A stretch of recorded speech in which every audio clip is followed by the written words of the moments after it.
Salve, salve, simpatias, 3 vezes salve, alegria. Eu sou Wilton Silva, professor do Departamento de História da Unesp, Campos de Assis, no interior de São Paulo, e coordenador do Memento, grupo de pesquisa de memórias, trajetórias e biografias na mesma instituição. Estou fazendo aqui uma exposição de cerca de 35 minutos sobre o tema da relação entre história e biografia. Essa exposição, na verdade, tenta pontuar o que seria o biografismo, ou seja, aquilo que eu entendo como a forma de se escrever e se analisar uma biografia.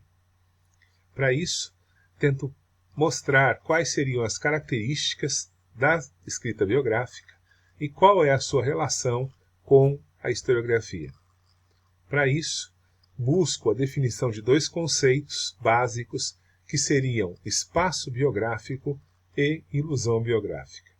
O espaço biográfico se refere à maneira como o indivíduo passa a ocupar uma centralidade da cultura contemporânea, e isso se desdobra numa série de manifestações que enaltecem esse individualismo. E, por sua vez, a ilusão biográfica seria um equívoco, um deslize, um erro cometido eventualmente pelos biógrafos, que tenta atribuir a uma trajetória uma certa linearidade, uma certa coerência, uma certa teleobjetivação que não se encontra na vida real. Além dessa questão conceitual, tento afirmar uma tipologia e identificar convenções, paradigmas e modelos da escrita biográfica. E, tentando relacionar toda essa discussão com a questão historiográfica, falo sobre os desafios e as possibilidades que a busca do trabalho com o biografismo oferece para a abordagem da história. Ao final, apresento citações rápidas de 10 livros que seriam exemplos sobre a reflexão sobre a biografia. Esses livros estão divididos em 3 blocos. 3 abordam a maneira como as biografias eram escritas no século XIX, na primeira metade do século XX e na segunda metade do século XX. Outros 3 são, na verdade, abordagens sobre diferentes biografias de diferentes personagens que foram escritas por distintos autores em distintos momentos do século XX. E, finalmente, os 4 últimos trabalhos seriam biografias escritas por historiadores. Ao final da exposição é apresentada uma bibliografia que imagino que forme uma espécie de leitura básica para quem tem maior curiosidade sobre o tema. Espero que ao final dessa exposição ninguém morra nem de ódio e nem de tédio. Agradeço a paciência de vocês e sejam bem-vindos. Até mais.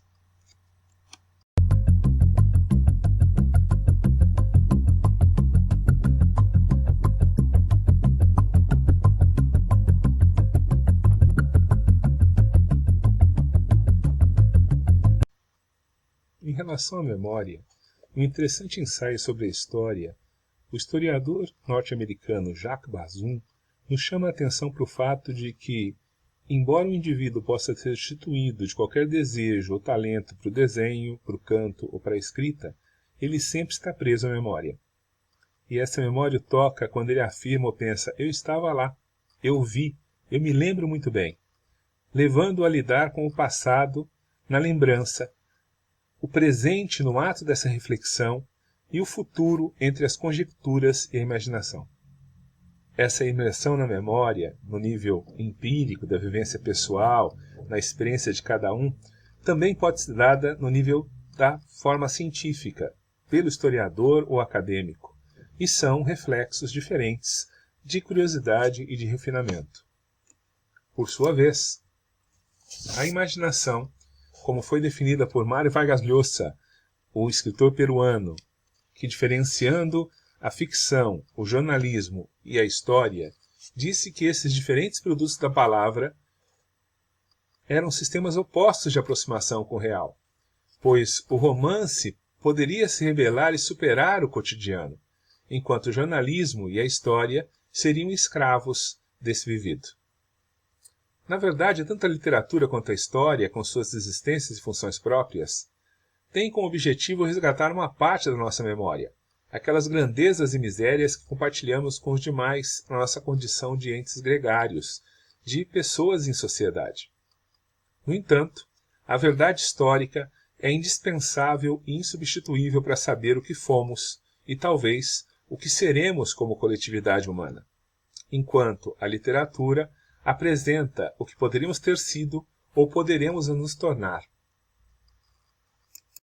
A junção entre memória e imaginação é algo privilegiado dentro do chamado biografismo.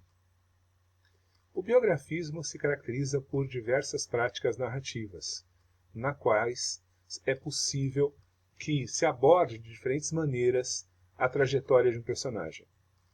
Para isso, logicamente, é necessária a seleção, a descrição e análise de uma trajetória individual a partir de um conjunto documental e de uma série de procedimentos metodológicos que podem, inclusive, se diferenciar de um biógrafo para outro, conforme o tipo de enfoque priorizado por ele. Logicamente, diferentes enfoques e metodologias compõem aquilo que nós chamaríamos de um panorama da biografia. O romance histórico traz esse tipo de carga, as memórias pessoais, como autobiografias e testemunhos, a própria literatura escolar e as biografias propriamente ditas. Uma crítica literária argentina, Leonor Arfuth, aponta a existência daquilo que ela chama de o espaço biográfico. O espaço biográfico seria formado por um conjunto de manifestações que a contemporaneidade assiste, na qual o indivíduo tem uma centralidade e que atravessa diferentes manifestações da literatura, da história, das ciências sociais, das artes e assim por diante.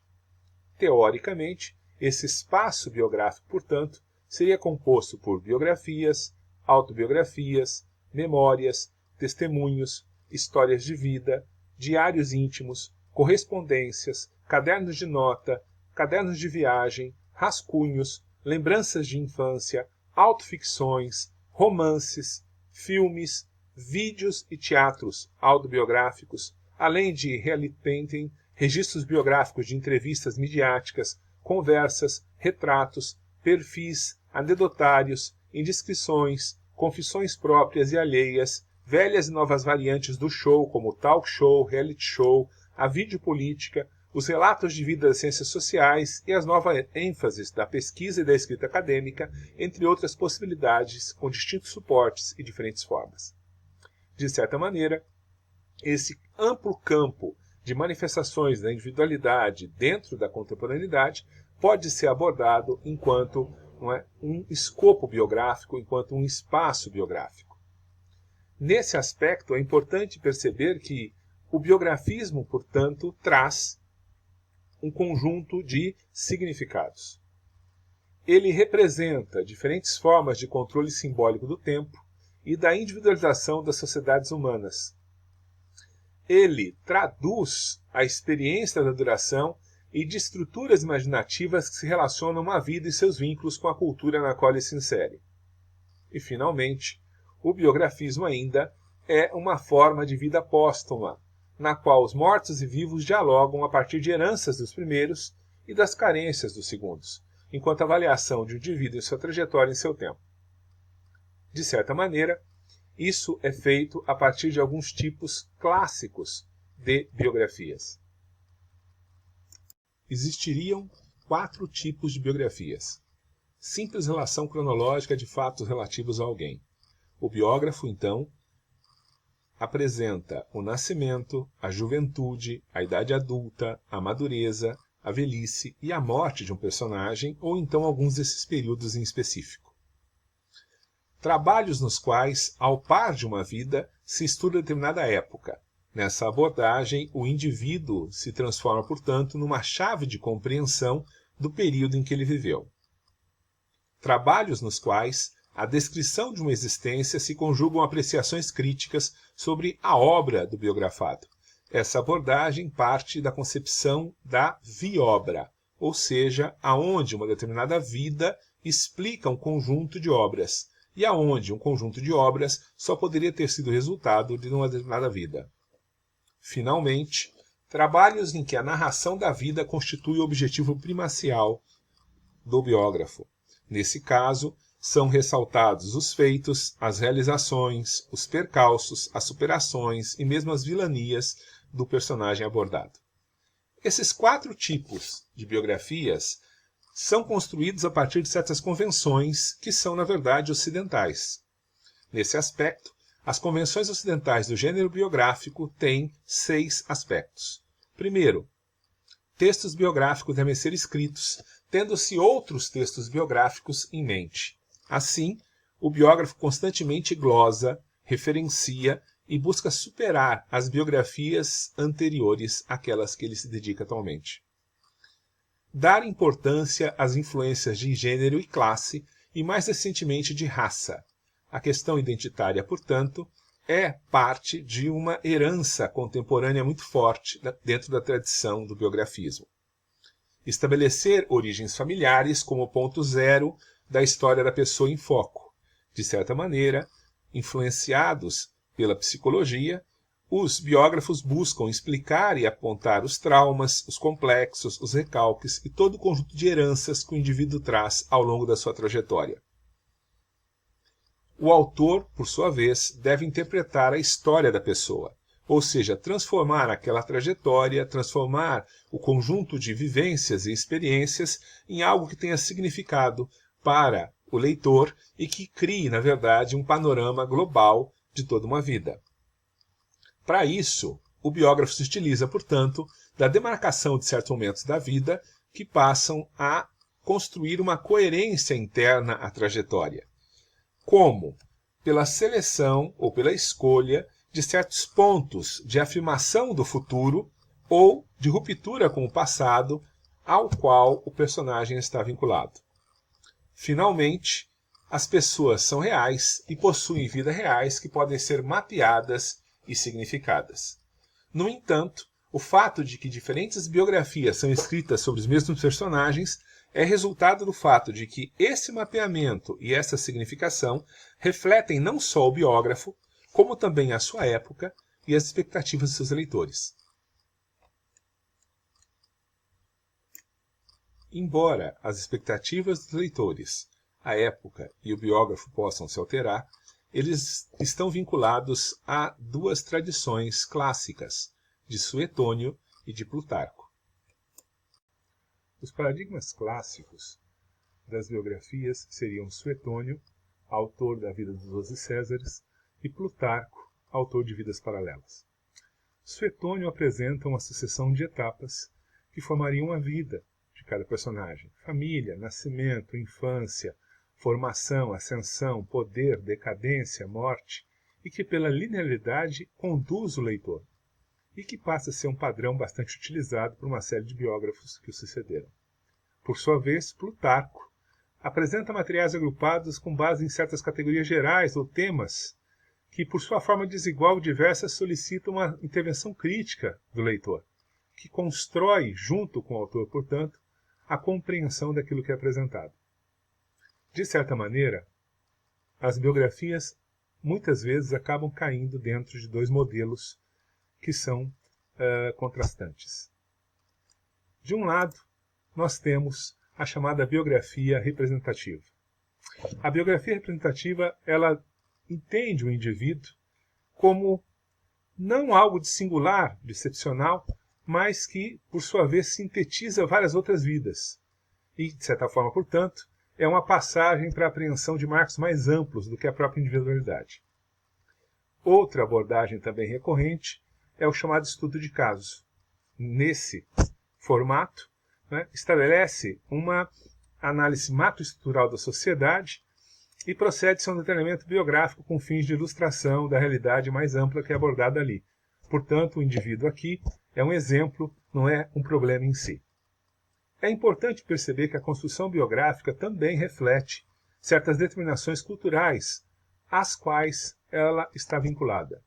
Nesse aspecto, poderíamos, por exemplo, afirmar a existência de um perfil de biografia que caracteriza a tradição intelectual inglesa ou anglo-saxônica, e norte-americana, e a tradição intelectual, por exemplo, de linhagem francesa, assim como, possivelmente, de linhagem germânica. Essas diferenças, no entanto, também se fariam sentir em relação à forma de abordagem da biografia pela historiografia. É importante perceber que a biografia coloca para a historiografia uma série de desafios e possibilidades bastante importantes. Em primeiro lugar, ela permite estabelecer uma escrita da história profundamente imbricada em subjetividades, nas quais, então, se fazem presentes questões de afeto, modos de ver, perceber e sentir a alteridade, além da própria identidade. Em segundo lugar, ela estabelece uma nova relação entre sujeito e objeto.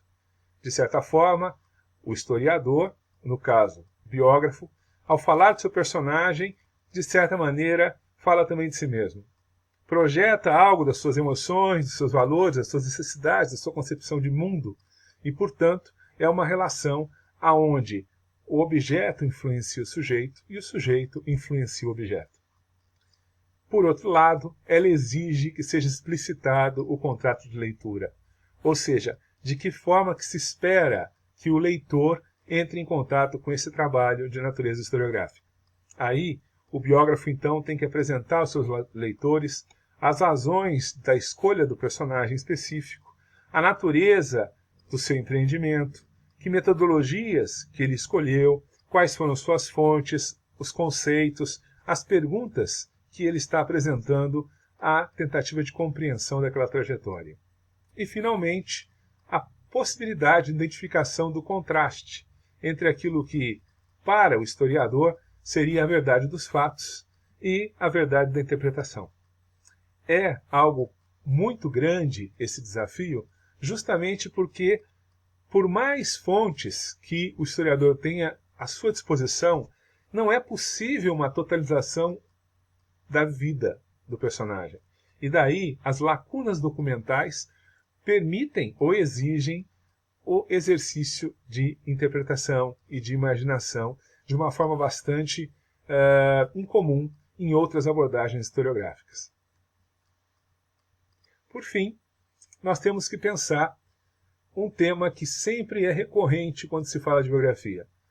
Um conceito criado por Pierre Bourdieu, que é o de ilusão biográfica. Quando Bourdieu aponta a chamada ilusão biográfica, ele está fazendo ao mesmo tempo referência a pelo menos duas preocupações que o biógrafo, o historiador, deve levar em consideração. Primeiro, a própria crítica ao teleobjetivismo, ou seja, a crença de que, de alguma maneira, a vida constitui um todo, um conjunto que é coerente, ordenado, que se desdobra, acontecimento após acontecimento, e que pode ser apreendido como uma expressão unitária, como se fosse reflexo de uma intenção subjetiva, objetiva, de um projeto de vida. A vida, na verdade, como já disse alguém, é desenhar sem borracha, é cheia de imprevistos, cheia de divergências, cheia de desvios, e nem sempre o biógrafo é capaz de captar isso, ou de pensar isso, a hora que está lidando com a avaliação de uma trajetória. Em segundo lugar, essa questão da ilusão biográfica também se projeta sobre a própria dimensão do nome. Talvez, como disse Ítalo Calvino em relação aos livros clássicos, de forma que ninguém chegasse a um livro clássico zerado. Todos que se aproximam de um livro que é clássico têm uma ideia sobre o que trata aquele livro. De certa forma, também o nome próprio é um elemento constituinte do personagem. Ou seja, existe uma herança intelectual, existe um conjunto de memórias sociais e coletivas, grupais, que são produzidas em relação a esse indivíduo, esse personagem, e que fazem parte do contexto no qual as suas biografias também são produzidas. De certa maneira, nós devemos pensar de que forma seria possível superar, portanto, as limitações dessa chamada ilusão biográfica. Para isso, é importante pensar de que maneira a abordagem qualitativa das biografias contribui para uma historiografia mais ampla, mais sólida. Em primeiro lugar, pelo fato de que, através da biografia, seria possível superar as limitações dos métodos quantitativos ou objetivistas. Dessa maneira, nós estaríamos rompendo com aquela situação de sermos reféns do excesso de técnica, de um certo distanciamento da realidade, da sociedade, que é dinâmica, que é movente, que está em transformação e que, às vezes, né, os modelos quantitativos, os modelos muito objetivos, não é, são, na verdade, reflexo limitado dessa realidade complexa. Em segundo lugar, a possibilidade de, dessa maneira, questionar as grandes elaborações teóricas, aquela ideia de que deve existir um excesso de ambição explicativa, ou seja, que, na verdade, existem limites para a compreensão da realidade e que ela não é esquemática, que ela é justamente extremamente diversificada. Por outro lado, é possível ainda captar certas vivências sociais, certas práticas, negociações, das particularidades dos sujeitos e das suas múltiplas dinâmicas. Superar uma certa simplificação da oposição indivíduo e sociedade, entendendo que existem sínteses e totalizações extremamente particulares da condição humana. Os indivíduos são, por si só, únicos e, ao mesmo tempo, estabelecem uma relação de vínculo com o mundo social a qual estão vinculados. Por fim, a ideia de captar subjetividades e compreender o modo como a conduta humana pode ser remodelada, naquilo que o próprio Bourdieu chamou de o hábitos. Bom, nesse sentido, a biografia se aproxima logicamente da literatura e permite que sejam feitas algumas provocações em relação às questões estéticas e epistemológicas. Nesse sentido, quantos eus de cada existência o historiador pode resgatar em suas fontes? De que maneira o mesmo personagem tem contradições, tem mudanças ao longo de sua história e como que isso é possível de aparecer na abordagem historiográfica? Pode a narrativa histórica, tão afinada com o romance realista, representar a descontinuidade ou a fragmentação de uma biografia?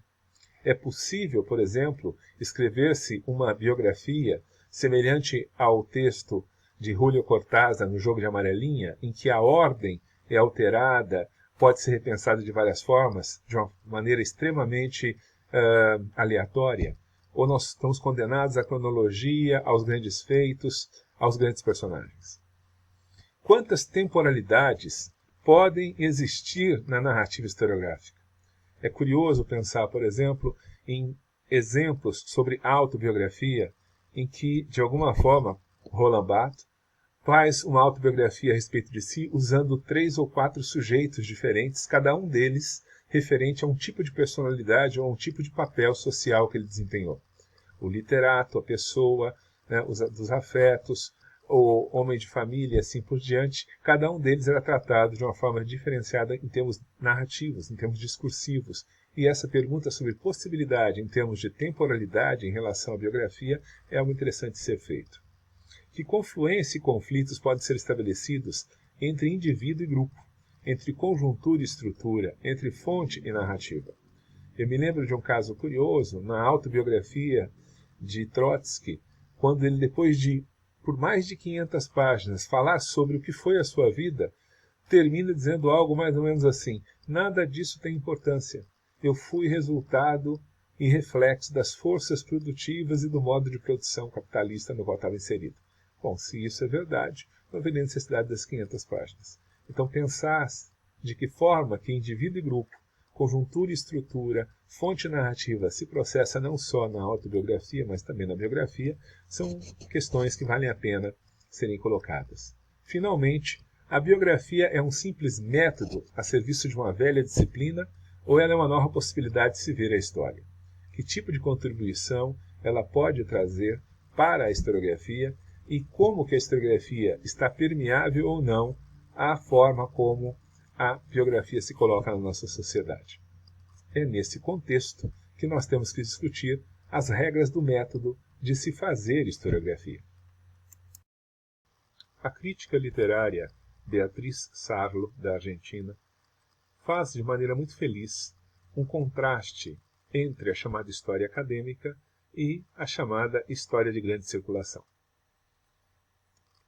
Ela aponta para o fato de que as regras do método da disciplina histórica, em termos acadêmicos, incluindo as suas formas de luta pelo poder e prestígio dentro do campo, supervisionam os modos de reconstituição do passado. Definem, portanto, o que seria ou não história e o que seria legítimo ou não para ser desenvolvido enquanto artesanato intelectual. No entanto, esses parâmetros, que são explícitos, os historiadores os reconhecem, não garantem que a partir deles se alcance uma história de grande interesse público. Isso depende tanto da qualidade literária do texto, quanto dos temas que chamam a atenção do público e que sejam legitimados pelos especialistas, mas também da busca de uma comunicação entre aquele que escreve e aquele a que o texto se destina.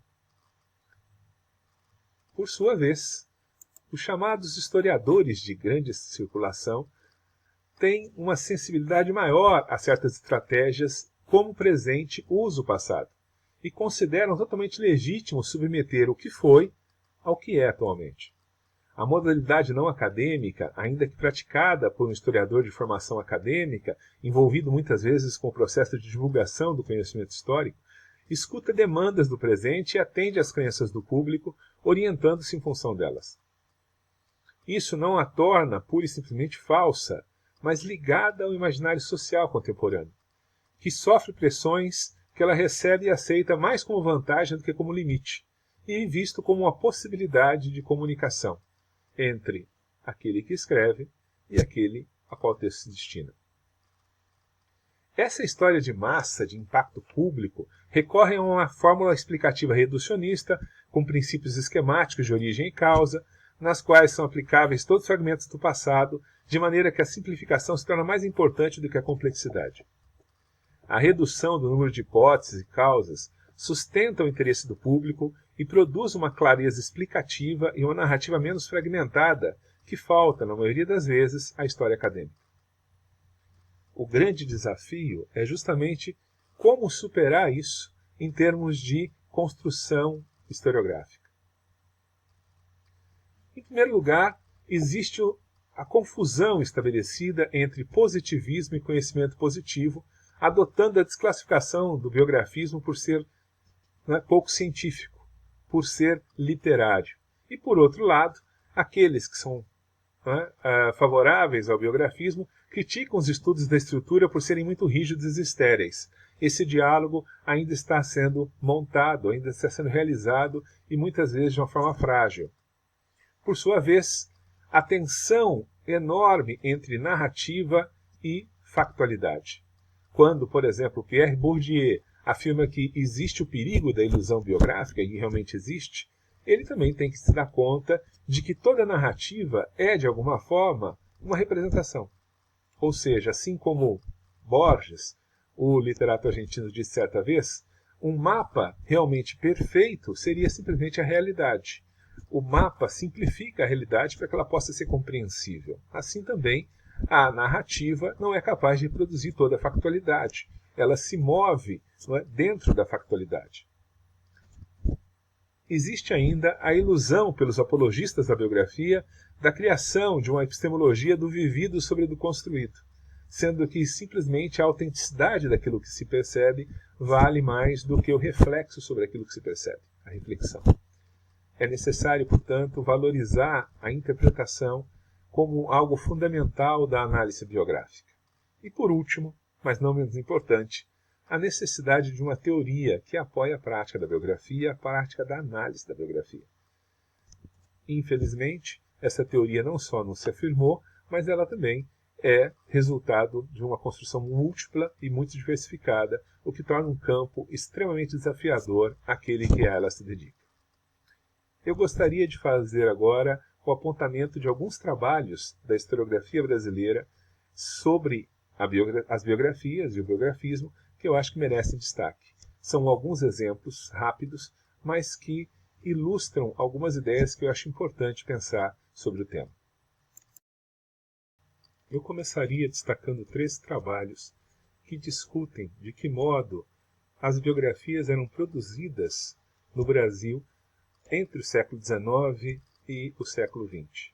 O primeiro trabalho é Escrever Vidas, Narrar a História, a biografia como problema historiográfico do Brasil oitocentista, de Maria da Glória de Oliveira, de 2012, que foi, na verdade, sua tese de doutorado em História, pela UFRJ, na qual, premiada pela ANPU em 2019 no Rio de Janeiro como a melhor tese do ano, ela analisa a produção biográfica na historiografia do século XIX, particularmente no IHGB, aonde a biografia era uma espécie de exercício diletante entre a literatura e a história, e fazia parte de uma historiografia que estava nascendo e se desenvolvendo no Brasil naquele contexto. Vindo para o século XX, para pensar essa questão da historiografia e da biografia, o trabalho da Márcia de Almeida Gonçalves em Terreno Movediço, Biografia e História na obra de Otávio Tarquínio de Souza, de 2003, também é uma tese de doutorado, dessa vez feita na USP, e que analisa um volume, um conjunto de volumes, de 10 volumes, chamado História dos Fundadores do Império do Brasil, editado em 1957 por um biógrafo muito importante, Otávio Tarquínio de Souza, que aborda as vidas de Diogo Antônio Feijó, Evaristo da Veiga, José Bonifácio, Bernardo Pereira de Vasconcelos e a vida de Dom Pedro I. São obras fundamentais e é uma belíssima discussão sobre as tradições e rupturas em termos literários e historiográficos no campo da biografia no século XX, entre a década de 20 e a década de 50. Da década de 1950 até a década de 80, eu destaco um trabalho de um ex-orientando meu, de mestrado, chamado João Muniz Júnior, cujo mestrado se chamou Biografia e a História em Raimundo Magalhães Júnior, Narrativa de Panteonização e Iconoclastia, que saiu em 2017, está disponível para download na Cultura Acadêmica, editora da Universidade da Unesp. Nesse trabalho, João Muniz discute as características da escrita biográfica desse biógrafo, Raimundo Magalhães Júnior, que entre 1950 e 80 produziu um grande número de biografias, ora sobre a literatura do século XIX e século XX, ora sobre o mundo político do século XIX. E que, dessa maneira, ele analisa 3 biografias particulares desse biógrafo. A biografia de José do Patrocínio, de Deodoro da Fonseca e de Rui Barbosa. Chama a atenção a forma como, de alguma maneira, ocorre uma espécie de panteonização de José do Patrocínio e mesmo de Deodoro, e um esforço de destruição da imagem, de crítica muito ácida, o que é muito raro, em relação ao terceiro personagem, Rui Barbosa. Além desses 3 trabalhos, eu vou chamar a atenção para outros 3 trabalhos que abordam justamente a maneira como o mesmo personagem foi avaliado por diferentes biografias. Começaria com um texto que eu gosto muito, que é Assombrações de um Padre Regente, de Diogo Antônio Feijó, que é de autoria da Magda Maria de Oliveira Ritt. É uma tese de doutorado em História pela Unicamp e que, publicada em 2002 pela Unicamp, apresenta o regente Feijó, Diogo Antônio Feijó, que foi deputado, senador, ministro e regente, e membro do grupo que arquitetou o modelo institucional do novo país, justamente de uma maneira bastante didática. Ela começa, na primeira parte do livro, analisando diversos perfis e biografias que foram produzidos sobre ele, e aí Eugênio Egá, Alfredo Elis Júnior, Otávio Tarquínio de Souza e outros, e, posteriormente, na segunda parte, ela examina esse personagem, não como herói ou estadista, mas como padre, membro da Igreja Católica e dono de uma carreira particular e que não foi, portanto, analisada anteriormente. É aí que está a originalidade do trabalho e a sua riqueza. Por sua vez, também se destacam, na minha opinião, o trabalho de Duque de Caxias, Homem por Trás do Monumento, da Adriana Barreto de Souza, um doutorado também em História pela Federal do Rio de Janeiro, em que ela mostra de que maneira a memória do Luiz Alves de Lima e Silva, o Duque de Caxias, foi resultado de uma disputa de grupos militares, de grupos políticos e intelectuais, na sua identificação como patrono do Exército. É curioso que os trabalhos anteriores dos militares criavam uma espécie de hagiografia desse personagem, e os intelectuais, por sua vez, o demonizavam como símbolo do autoritarismo militar. A grande contribuição da Adriana nesse trabalho é mostrar de que forma que essas biografias criam ou resultam da construção de uma imagem de soldado rigorosamente disciplinado e apolítico, como parte dos interesses na década de 50, em tempos de uma República Nacional conservadora, para conter a indisciplina militar dos anos 20, quando o tenentismo pregava a intervenção dos militares na política.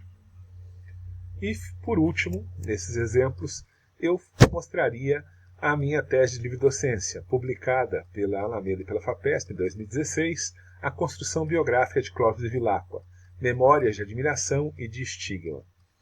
É uma tese de livre-docência que analisa 4 biografias desse personagem, Clóvis de Vilacqua, que foi membro da elite letrada da transição monarquia-república no Brasil e um importante jurista brasileiro. Ele é autor do Código Civil de 1917.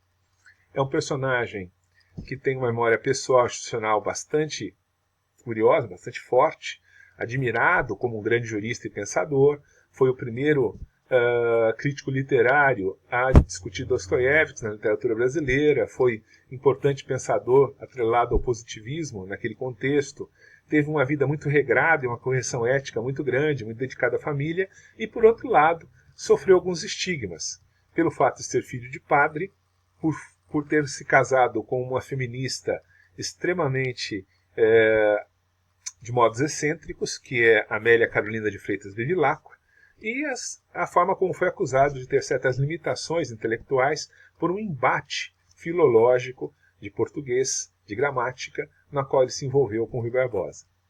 É um personagem que foi avaliado e reavaliado ao longo do século XX por diversas maneiras e por diversos interesses. E esse bloco de 3 obras que eu mostrei agora tinha esse objetivo. Como que um mesmo personagem pode ser visto de formas distintas ao longo do tempo.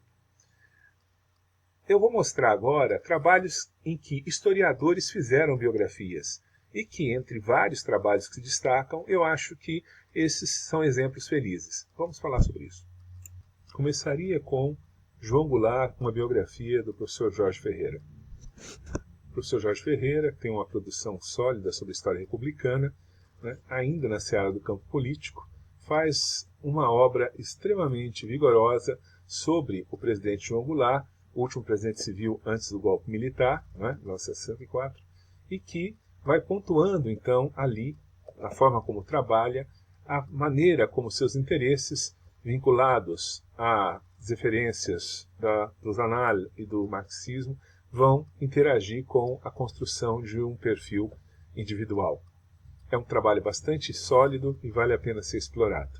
Além dessa biografia, nós temos mais 3 trabalhos que se destacam aqui como exemplos de trabalhos desenvolvidos na biografia por parte de historiadores.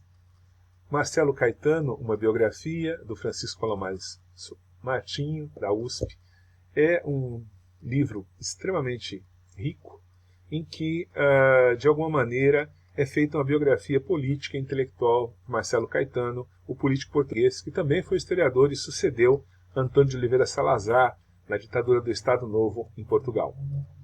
Relaciona, de certa forma, nesse livro, a formação do político a partir de seus vínculos com o integralismo e a Igreja Católica Portuguesa e suas ideologias monarquistas e nacionalistas.